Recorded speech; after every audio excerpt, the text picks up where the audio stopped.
In the name of the Father, of the Son, and of the Holy Spirit. Amen.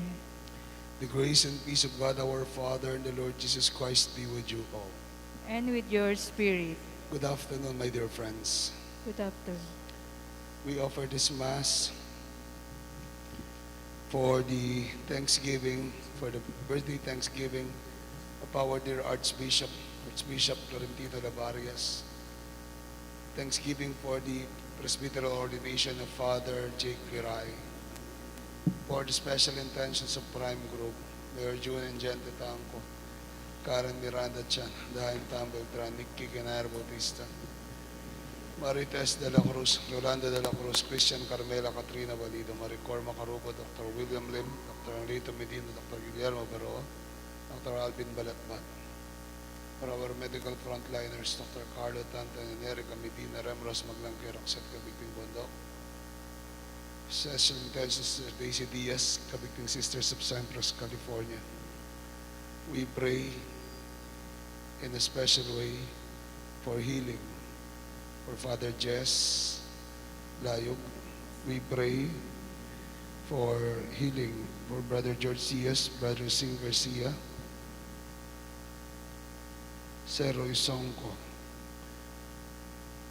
Norma Balatbat, Norma Cabrera. Healing for Randy, Kian, and Maylene Robles. And we pray for the souls of our dearly departed, especially Elena, Vicente Ramon Amparo, Vicente Dolores, Orpelina Feliciano, Lourdes Gloria Macario, Brido Maurino, Pablo Marta, Rosario, Father Alan, Father Rex, and Father Larry.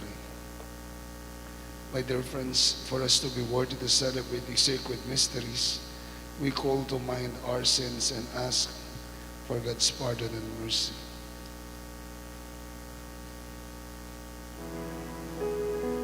You were sent to heal the contrite of heart. Lord, have mercy. Lord, have mercy. You came to call sinners. Christ, have mercy. Christ, have mercy. You are seated at the right hand of the Father. Intercede for us.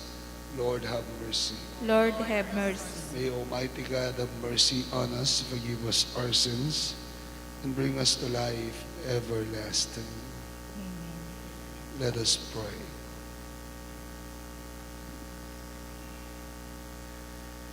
O God, who through your word reconciled the human race to yourself in a wonderful way, grant, we pray, that with a prompt devotion and eager faith, the Christian people may hasten toward the solemn celebrations to come, through our Lord Jesus Christ, your Son, who lives and reigns with you in the unity of the Holy Spirit, one God forever and ever. Amen.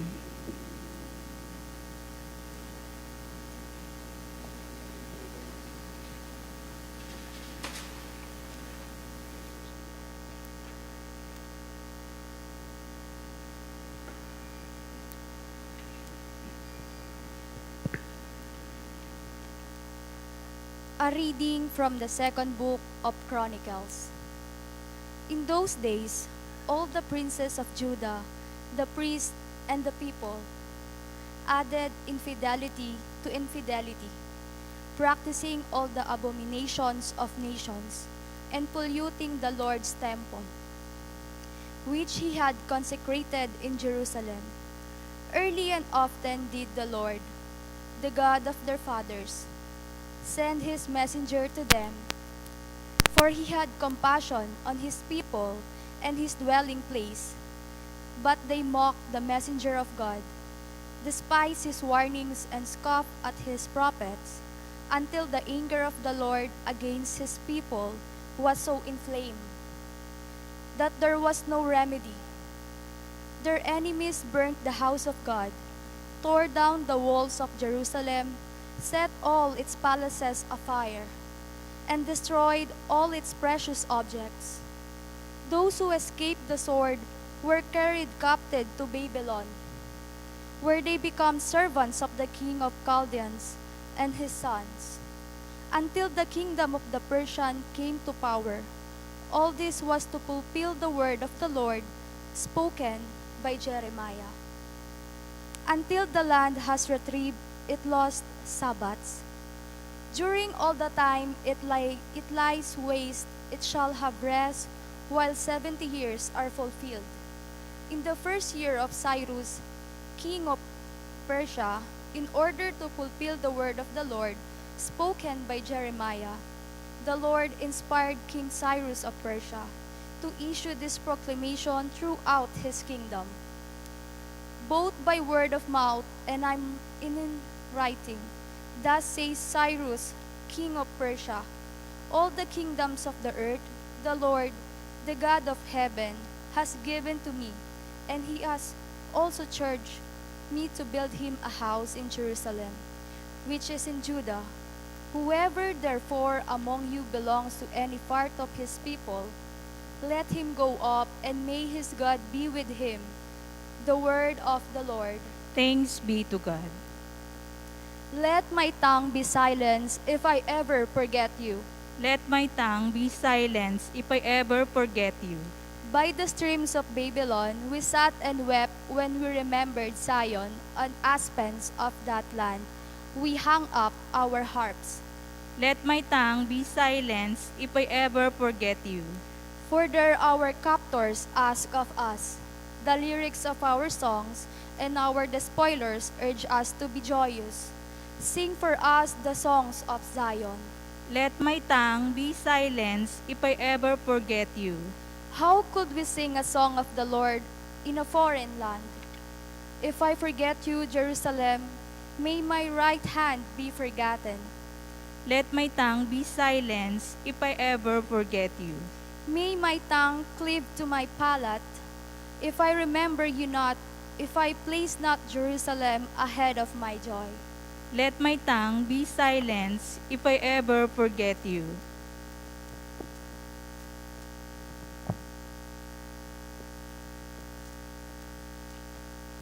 A reading from the letter of St. Paul to the Ephesians.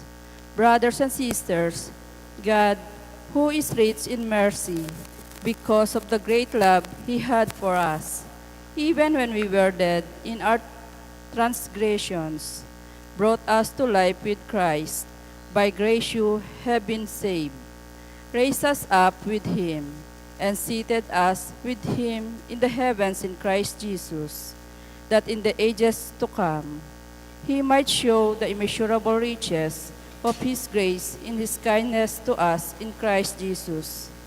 For by grace you have been saved through faith, and this is not from you. It is the gift of God. It is not from works, so no one may boast.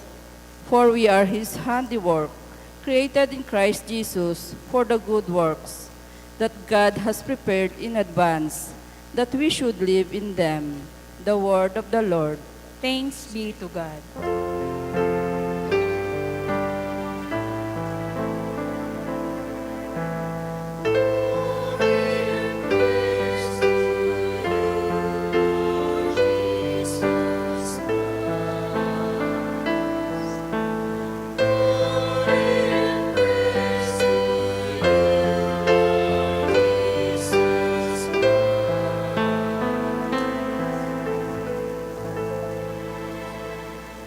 The Lord be with you. And with your spirit. A reading from the Holy Gospel according to John. Glory to you, O Lord. Jesus said to Nicodemus, just as Moses lifted up the serpent in the desert, so must the Son of Man be lifted up, so that everyone who believes in him may have eternal life. For God so loved the world that he gave his only Son, so that everyone who believes in him might not perish, but might have life eternal. For God did not send his only Son into the world to condemn the world, but that the world may be saved through him. Whoever believes in him will not be condemned, but whoever does not believe has already been condemned, because he has not believed in the name of the only Son of God. And this is the verdict, that the light came into the world, but the people preferred darkness to light, because their works were evil. For everyone who does wicked things hates the light, and does not come toward the light, so that his works might not be exposed.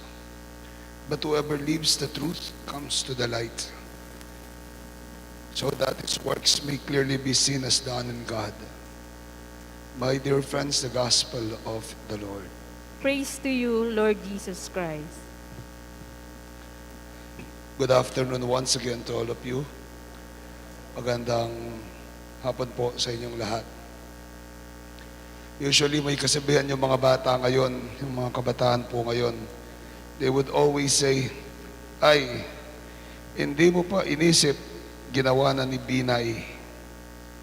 Hindi mo pa inisip, ginawa na ni Binay. Hindi ko po alam kung saan ang galing ito, pero obviously it came from, I think it was a slogan of Makati. Hindi pa inisip, ginawa na ni Binay.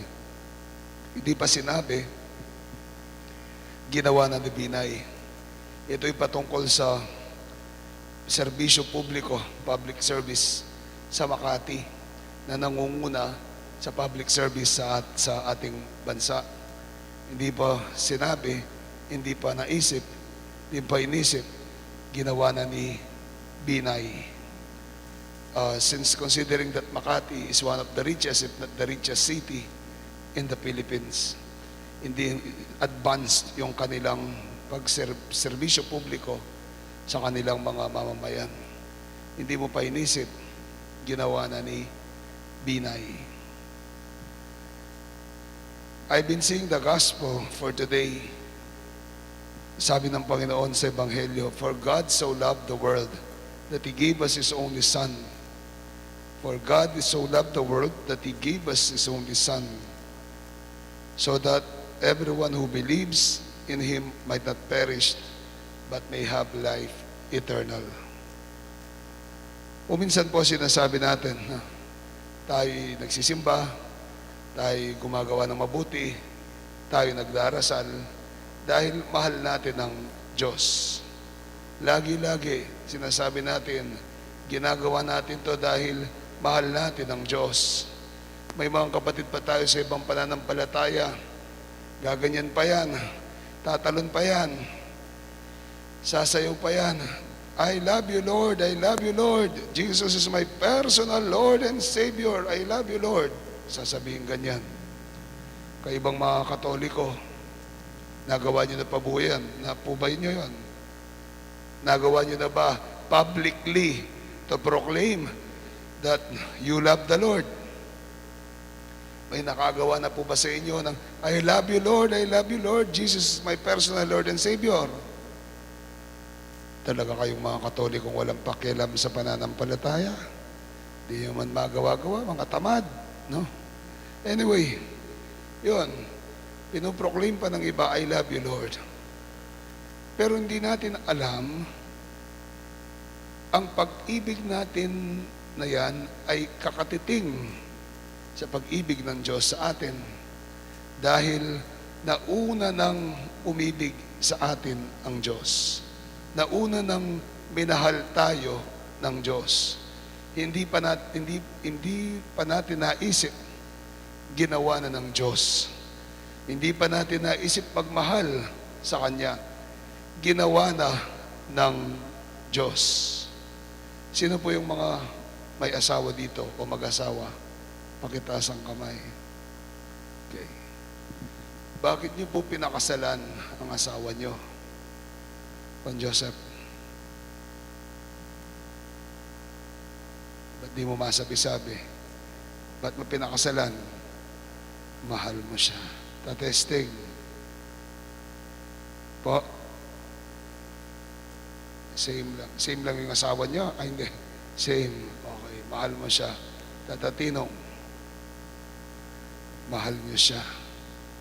Okay. Bakit mo pinakasalan? Dahil Ano? Mahal mo siya. Mahal ka niya. Okay. Pinakasalan mo ang asawa mo dahil mahal mo siya o dahil mahal ka niya? Actually, nagpakasal ka kasi minahal ka. Pumayag kang magpakasal kasi minahal ka. Nagdesisyon kang magpakasal kasi minahal ka. At naramdaman mo yung pag-ibig na yon. Naramdaman mo ang pagmamahal na yon. Kaya ka nagpakasal. Kung titignan natin, di man natin masabing nauna tayong nagmahal. Dahil bago pa tayo nagmahal, bago pa natin nasabing mahal natin ang Diyos, bago pa natin nasabing naglilingkod tayo sa Diyos dahil mahal natin ang Diyos, ay nauna nang nagmahal sa atin ang Diyos. Amen. Kaya nga po, yung iba sa atin, minsan, maglilingkod sa simbahan, magsaserve, sasabihin, ay among panata ko po, nagsaserve po ako sa simbahan kasi panata ko po. Ay among nagsaserve po ako sa simbahan, naglilingkod ako sa simbahan, kasi po gusto kong makabawi sa Diyos. Ay among nagbibigay po ako, nagdodonate ako, gumagawa ako ng kabutihan dahil pong gusto kong ibalik ang biyaya ng Diyos. So, ibig sabihin nun, inaamin mo sa sarili mo na una nang nagmahal ang Diyos sa iyo. Una nang umibig ang Diyos sa iyo. Una nang gumawa ng kabutihan ang Diyos sa iyo. Kaya ang lahat ng ginagawa mong paglilingkod, ang lahat ng ginagawa mong pagsuyo, ang lahat ng ginagawa mong kabutihan at pagpapakita ng pananampalataya ay pagsasauli lang o pagsusukli sa kabutihang ginawa ng Diyos. Pagsusukli sa pag-ibig ng Diyos sa iyo. Amen. 17 years na po akong pare. Iisip ng iba, among kasipag mo naman. Among, bakit ang dami mong misa? Kasipag mo naman. Among, napaka-dedicated mo naman. Pari po ako, hindi dahil dedicated ako. Pari po ako hanggang ngayon, hindi dahil I was faithful to the Lord. I know in myself that there are times that I have not been faithful to the Lord and to my ministry. Alam ko sa sarili ko na kapag minsan ay hindi ako nagiging tapat sa Diyos at sa aking mismong paglilingkod sa Kanya. Pero pari ako hanggang ngayon dahil minahal at minamahal ako ng Diyos. Nandito ako hanggang ngayon dahil minahal, nauna na akong minahal at minamahal ako ng Diyos. Nandyan kayo ngayon dahil minahal at minamahal kayo ng Diyos.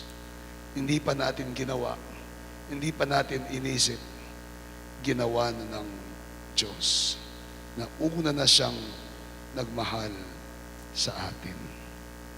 Amen. Kung minsan po, sa ating mga magulang, kung minsan, ay lagi-lagi tayo na lalo na pag nagkakaedad ng magulang, ay bumabawi yung mga anak. Gusto mapaglingkuran yung mga magulang, di po ba? Kahit na sa pagtanda. Kaya nga po, gusto natin, mabigyan natin ng galak at tuwa at saya. We give joy to our parents.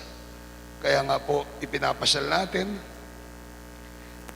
pinapakain natin sa labas, ipinapasyal, tinutulungan sa pagpapacheck up, inaalalayan, no? Pinapagamot, no? Yung ating mga magulang, binibigay natin yung pinagbibigyan natin sila sa gusto nila. Kahit kung minsan mahirapan tayo, maibigay lang natin sa kanila. Pinagbe-birthday, pinaghahanda sa birthday, binibigyan pa ng ano yun, yung money cake, no? Nauso po yun. Binibigyan pa ng money cake yung mga magulang.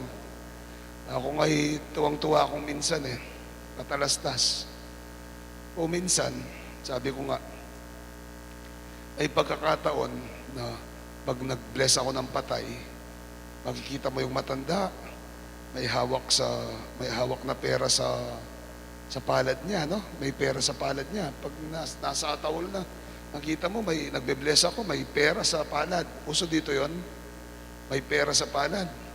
Tag 500, 1,000, no? Minsan dollars pa. Linalagyan yung matanda. Sabi ko madalas, pambihira naman tong mga to. Nung buhay yung matanda, ni 20 pesos, 10 piso, pambili ng biskwit, hindi nila mabigyan-bigyan. Ngayong namatay na, no? Binibigyan ng maraming pera sa kamay, no? Ito pa yung masaklap. Bago ibababa, bago ililibing, ipapasok sa nicho, anong sasabihin ng anak? Ay, sandali, yung pera, pampaswerte. Kunin nyo, pampaswerte yan, lagay sa wallet. Diyos ko. Sabi ko nga ginawang lucky charm yung matanda. No? Anyway, gusto natin ibigay natin sa magulang natin. Lahat-lahat. Sabi natin parang sukli natin, pagganti natin sa kabutihan at pagmamahal nila sa atin. Mali. Mali.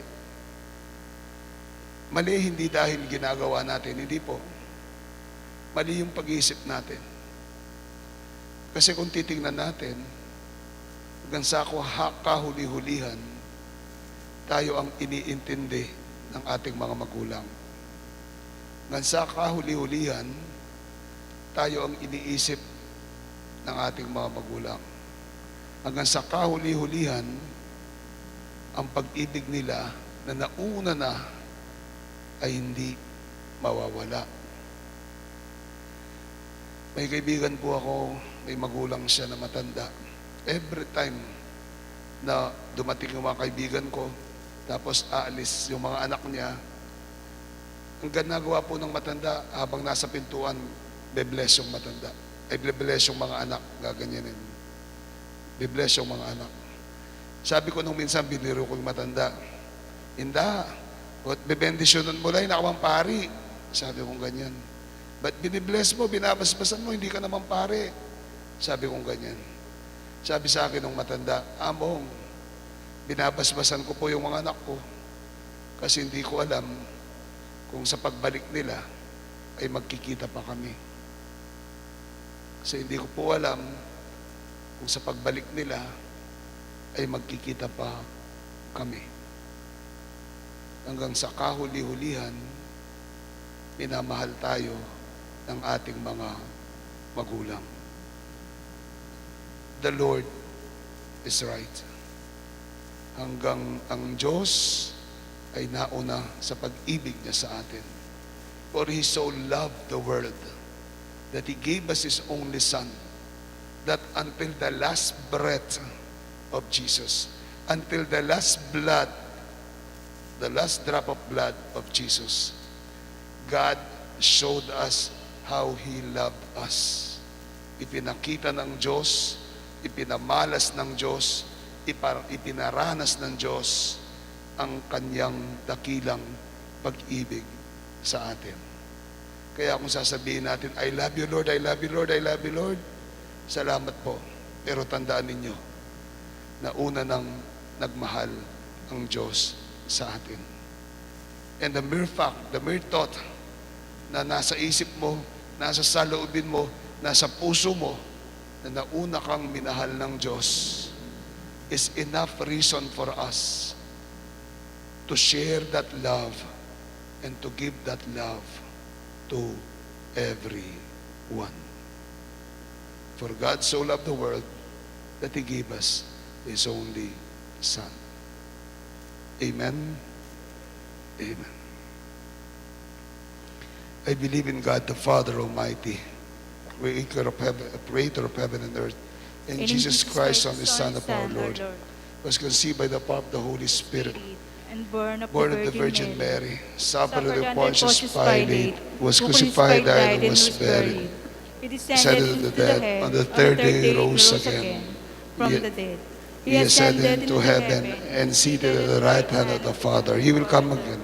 Altogether, He will come again to judge the living and the dead. I believe in the Holy Spirit, Tayong lahat po, the Holy Catholic Church, resurrection of the body, and life everlasting. Amen. Loving Lord, listen to your people. Merciful Lord, listen to your people. Altogether, loving Lord, listen to your people.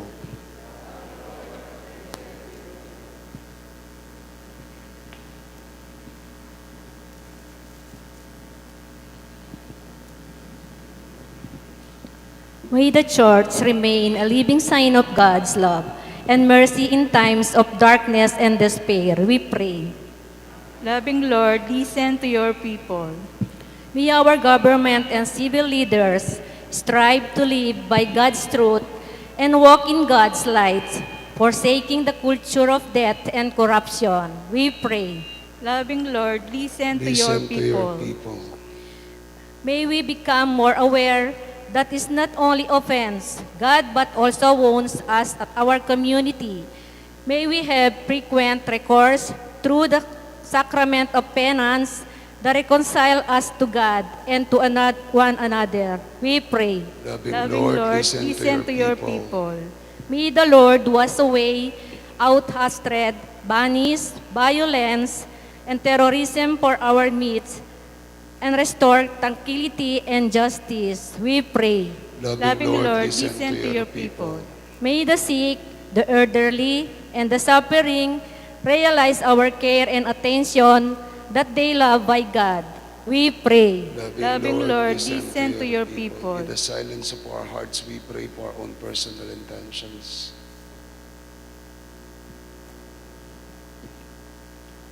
God, our loving Father, these are our prayers, these are the intentions of our hearts. We pray that through this you may truly feel, experience your love, and share it with our neighbors through Christ our Lord.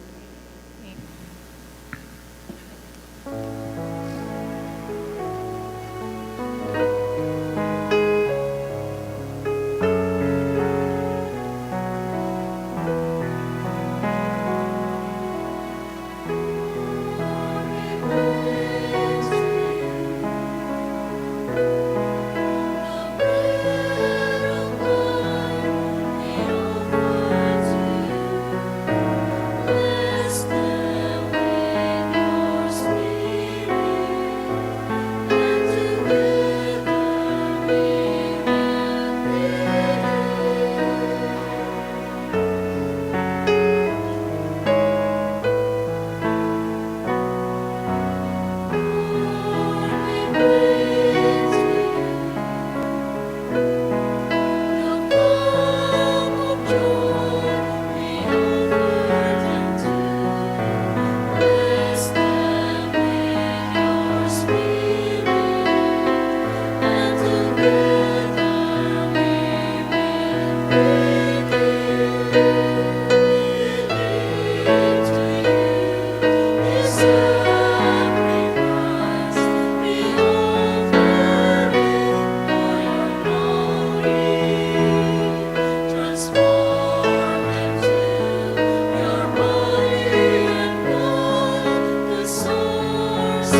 Pray, my dear friends, that these our sacrifice may be acceptable to God, the Almighty Father.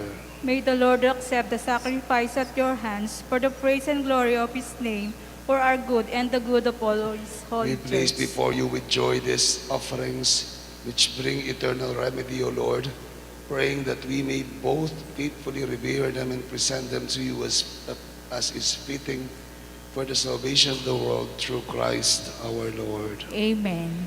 The Lord be with you. And with your spirit, Lift up your hearts. we lift them up to the Let Lord. us give thanks to the Lord our God. It is right and just. It is true, right, and just, our duty and our salvation, always and everywhere to give you thanks, Lord, Holy Father, Almighty and eternal God. For through bodily fasting you restrain us our faults, raise up our minds, and bestow both virtue and its rewards through Christ our Lord. Through him, with all the angels and saints, we praise you forever.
You are indeed holy, O Lord, the fount of all holiness, and make holy, therefore, these gifts, we pray.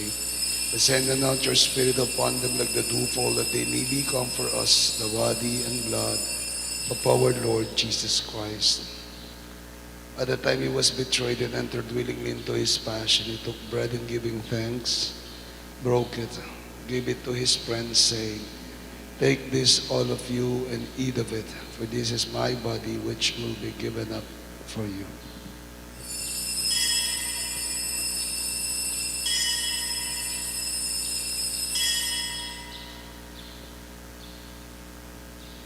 In a similar way, when supper was ended, he took the chalice, and once more giving thanks, gave the chalice to his friends, saying, "Take this, all of you, and drink from it. For this is the chalice of my blood, the blood of the new and eternal covenant. It will be poured out for you and for the many for the forgiveness of sins. Do this in memory of me."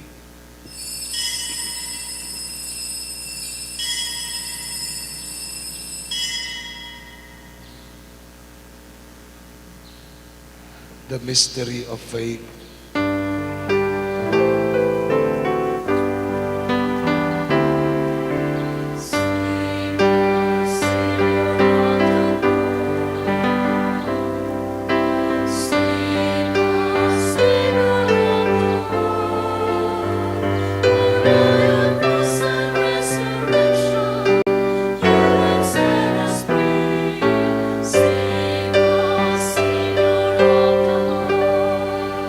As we celebrate the memorial of his death and resurrection, we offer you, Lord, the bread of life and the chalice of salvation, giving thanks that you have held us worthy to stand in your presence and minister to you. Humbly we pray that, partaking of the body and blood of Christ, we may be gathered into one by the Holy Spirit. Remember, Lord, your church spread throughout the world and bring her to the fullness of charity. Together with Francis, our Pope, Florentino, our Archbishop, Paciano is Emeritus, and all the bishops with the clergy, and your children whom you have gathered here before your altar. Remember also our brothers and sisters who have fallen asleep in the hope of the resurrection, and all have died in your mercy. Welcome them into the light of your face, and have mercy on us all, we pray, that with the Blessed Virgin Mary, Mother of God, with Saint Joseph, her most chaste spouse, with the blessed apostles and all the saints who have pleased you throughout the ages, we merit to be co-heirs to eternal life, and we praise and glorify you through your Son, our Lord Jesus Christ.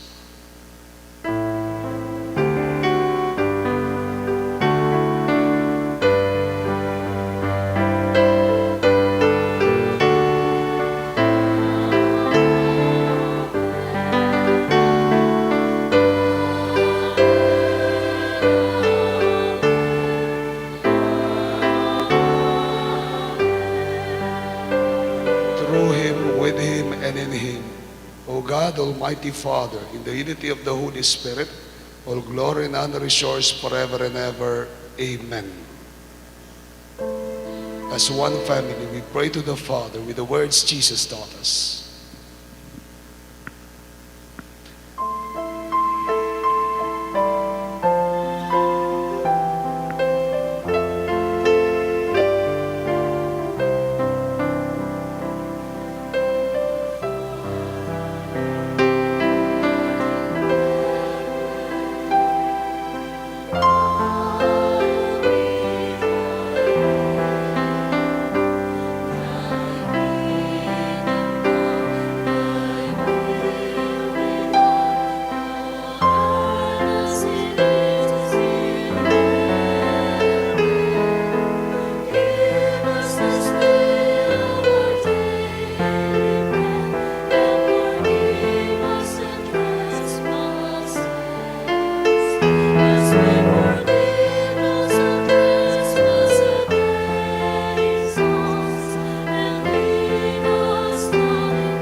Lord Jesus Christ, you said to your apostles, peace I leave you, my peace I give you. Look not on our sins and the faith of your people, and graciously grant us peace and unity in accordance with your will, who lives and reigns forever and ever.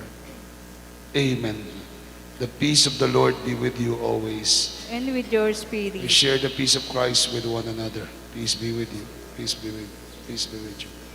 Lamb of God, you take away the sins of the world. Have mercy Mercy on on us. us. Lamb of God, who take away the sins of the world, have mercy on us. Lamb of God, who take away the sins of the world, grant us peace.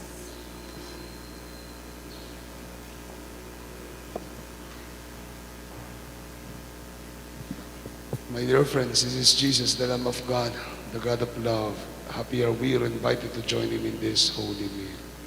Lord, I am not worthy that you should enter under my roof, but only say the word, and my soul shall be healed. Spiritual communion. My Jesus, I believe that you are present in the most holy sacrament. I love you above all things, and I desire to receive you into my soul. Since I cannot at this moment receive you sacramentally, come at least spiritually into my heart. I embrace you as if you were already there, and I unite myself wholly to you. Never permit me to be separated from you. Amen. The body of Christ. Amen. Amen.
Compassion Imperata for protection against the COVID-19 virus. Merciful and compassionate Father, we come to you in our need to seek your protection against the COVID-19 virus that has disturbed and even claimed lives. We ask you now to look upon us with love and by your healing hand, dispel the fear of sickness and death. Restore our hope and strengthen our faith. We pray that you guide the people tasked to find cures for this disease and to stem its transmission. We thank you for the vaccines developed, made possible by your guiding hands. Bless our efforts to use these vaccines to end the pandemic in our country. We pray for our health workers that they may minister to the sick with competence and compassion. Grant them health in mind and body, strength in their commitment, and protection from the disease. We pray for those afflicted. May they be restored to health. Protect those who care for them. Grant eternal rest to those who have died. Give us the grace in these trying times to work for the good of all and to help those in need. May our concern and compassion for each other see us through this crisis and lead us to conversion and holiness. Grant all this through our Lord Jesus Christ, your Son, who lives and reigns with you in the unity of the Holy Spirit, God forever and ever. Amen.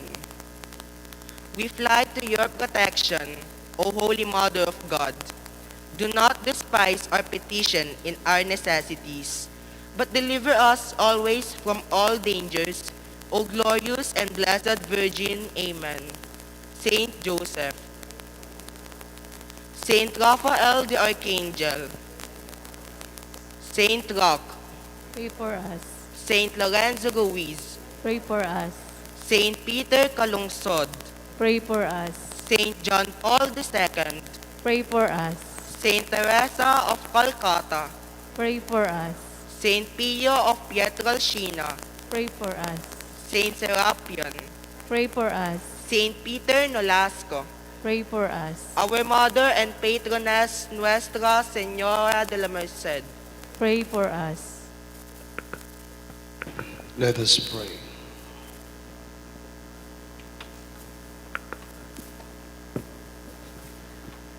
O God, who enlightened everyone who comes into the world, illuminate our hearts, we pray, with the splendor of your grace, that we may always ponder what is worthy and pleasing to your majesty, and love you in all sincerity through Christ our Lord.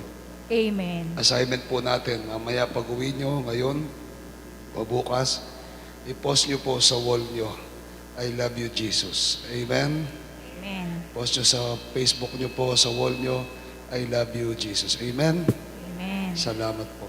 The Lord be with you. And with your The Almighty spirit. God bless you and keep you and your families, the Father, the Son, and the Holy Spirit. Amen. Our Mass has been offered. Go and continuously show the world of His love.